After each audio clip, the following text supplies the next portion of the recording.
Pastor Ed here with Daily Devotions for Tuesday, February the 7th, 2023. We're looking at the gospel reading from this past Sunday, Matthew 7, verses 1 through 12. It's, again, part of Jesus' Sermon on the Mount that spans three chapters, three consecutive chapters, 5, 6, and 7. Our reading last week from Matthew 6 was from the Sermon on the Mount as well. But this morning we're going to look at chapter 7, the first 5 verses, where Jesus says, "Do not judge so that you may not be judged. For with judgment you make, you will be judged, and the measure you give will be the measure you get. Why do you see the speck in your neighbor's eye, but do not notice the log in your own eye? Or how can you say to your neighbor, 'Let me take the speck out of your eye,' while the log is in your own eye? You hypocrite!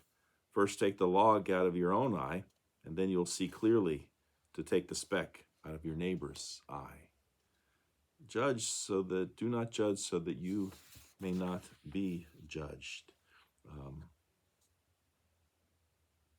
A story is told of Bishop Potter, who was sailing for Europe on one of the great transatlantic ocean liners some years ago. And when he got on board, he found that another passenger was to share the cabin with him.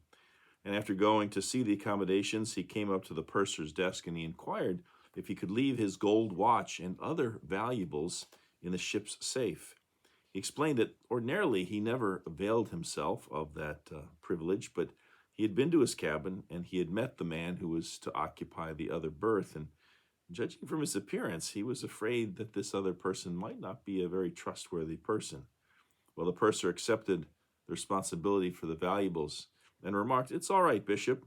I'll be very glad to take care of them for you. You see, your cabin mate has already been up here and left his valuables for the very same reason." Do not judge others so that you may not be judged. Chuck Swindoll talks about a moment when he unfairly judged a man at a pastor's conference.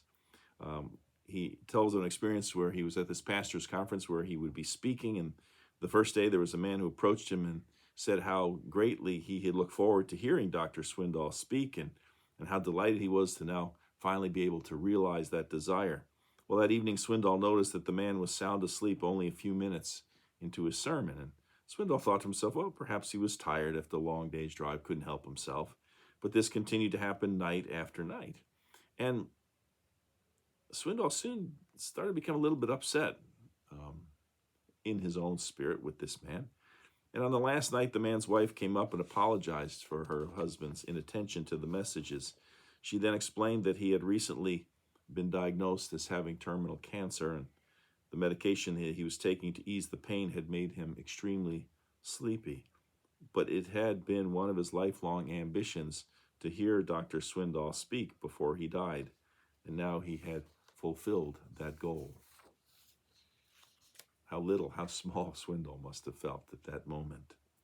There's a story about the Italian poet, the famous Italian poet Dante Alighieri, who is known for the Divine Comedy, who was once deeply immersed in meditation during a church service, and he failed to kneel at the appropriate moment. Well, his enemies hurried to the bishop, demanded that Dante be punished for his sacrilege. And Dante defended himself by saying, "If those who accuse me had had their eyes and mind on God, as I had, they too would have failed to notice events around them, and they most certainly would have not noticed what I was doing or not doing." The whole point is we should not be too quick to judge others and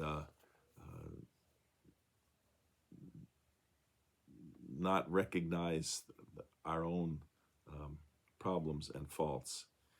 The story is told about a young couple who moved into a new neighborhood, and the next morning as they were eating breakfast, the young woman saw her neighbor hanging her wash outside and commented that the lady's laundry is not very clean. She doesn't know how to wash correctly. Perhaps she needs better laundry soap. Well, her husband looked on but remained silent. And every time her neighbor would hang her wash to dry, the young woman would make the same comments. And about a month later, the woman was surprised to see nice, clean wash on the line and said to her husband, "Look, She's finally learned how to wash correctly. I wonder who taught her this. And the husband said, I got up early this morning and washed and cleaned our windows. And so it is with life, says Charles Steiner. What we see when watching others depends on the purity of the window through which we look. Do not judge others, lest you be judged. We'll continue with that theme tomorrow on Wednesday. Till then, have a great day. Take care. Bye.